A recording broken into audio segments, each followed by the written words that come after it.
How to get verified in Belong. So hey guys, in this video I'll be sharing to you how I got verified here in Belong. As you can see right now, I've tested this first. So as you can see, there's a check right there. So to get verified on Belong, guys, like as you can see right, mine is there's a check.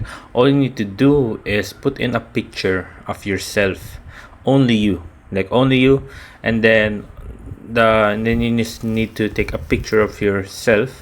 Your profile needs to be a picture of yourself, you only, and then after doing that, take a picture of yourself and then pass it. So if you're gonna ask, where can I find where can I find it? So you can find it, the what do you call this, um, the verification.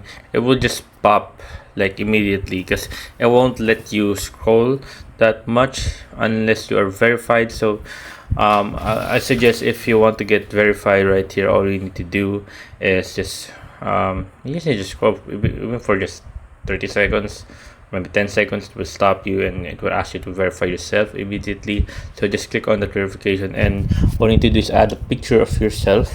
After adding a picture of yourself, solo picture of yourself, then you need to take a picture or verify your face using taking a picture of yourself again, but using the front cam or the back cam, just to verify it that it's actually a real person. So how long will you wait? Within 24 hours. That's it. Within 24 hours. Sometimes people take about 10 minutes, 5 minutes, but mostly within those 24 hours, you will just get verified immediately if you just post one picture of yourself right here. So there you go. That's how to do it. I hope you guys enjoyed the film. Have question, concerns, type it down in the comment below, guys. Happy to answer as soon as possible, and here on How to Rock It, guys. See you on the next one, and thank you, guys.